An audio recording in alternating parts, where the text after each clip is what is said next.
Assalamualaikum warahmatullahi wabarakatuh. Salam sejahtera bagi kita semua.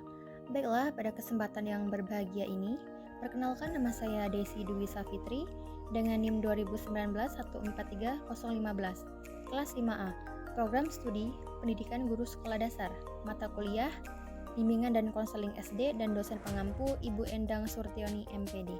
Baiklah, di sini saya akan menjelaskan materi tentang bimbingan dan konseling. Baiklah, langsung saja. A. Pengertian bimbingan dan konseling. 1. Pengertian bimbingan. Bimbingan adalah sebagai bantuan yang diberikan kepada individu untuk dapat memilih, mempersiapkan diri, dan memangku suatu jabatan, serta mendapatkan kemajuan dalam jabatan yang dipilihnya, agar suatu bimbingan tersebut dapat membantu individu untuk memahami dan menggunakan secara luas kesempatan-kesempatan pendidikan. 2. Pengertian konseling. Konseling adalah hubungan pribadi yang dilakukan secara tatap muka antara dua orang dalam mana konselor melalui hubungan itu dengan kemampuan-kemampuan khusus yang dimilikinya dalam menyediakan situasi belajar. B. Fungsi bimbingan dan konseling. Fungsi bimbingan dan konseling dibagi menjadi 5 bagian, yaitu 1. Fungsi pemahaman.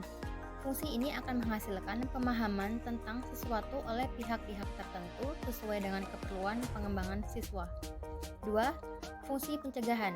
Fungsi pencegahan ini berfungsi agar klien tidak memiliki ketegasan ataupun gangguan tingkat lanjut dari hidupnya, agar tidak memasuki hal-hal yang berbahaya tingkat lanjut yang rumit pula. 3. Fungsi pengentasan.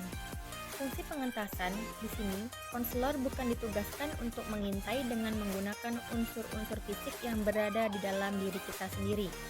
4. Fungsi pemeliharaan dan pengembangan. Fungsi ini berfungsi memelihara segala yang baik yang ada di diri individu, baik hal yang merupakan pembawaan maupun hasil pengembangan yang telah dicapai selama ini. 5. Fungsi advokasi. Fungsi ini yang menghasilkan terbentuknya atau terperolehnya pembelaan atas hak atau kepentingan siswa yang kurang mendapatkan perhatian. C. Asas-asas bimbingan dan konseling. Asas-asas bimbingan dan konseling yang dimaksudkan di sini terbagi menjadi 12 bagian, yaitu 1. Asas keberhasilan, 2. Asas kesukarelaan, 3. Asas keterbukaan, 4. Asas kekinian, 5. Asas kemandirian, 6. Asas kegiatan, 7. Asas kedinamisan, 8. Asas keterpaduan, 9. Asas kenormatifan, 10. Asas keahlian, 11. Asas alih tangan, dan yang ke-12 adalah asas Tutwuri Handayani. D. Tujuan bimbingan dan konseling.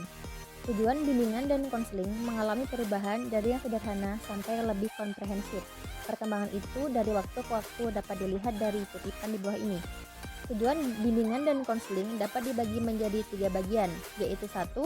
Untuk membantu individu membuat pilihan-pilihan, penyesuaian-penyesuaian, dan interpretasi-interpretasi dalam hubungannya dengan situasi-situasi tertentu. 2. Untuk memperkuat fungsi-fungsi pendidikan.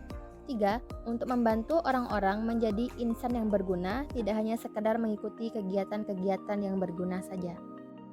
Baiklah, mungkin hanya itu saja penjelasan yang dapat saya sampaikan tentang materi bimbingan dan konseling SD. Lebih dan kurangnya saya mohon maaf. Saya akhiri, wabillahi taufiq walhidayah. Wassalamualaikum warahmatullahi wabarakatuh.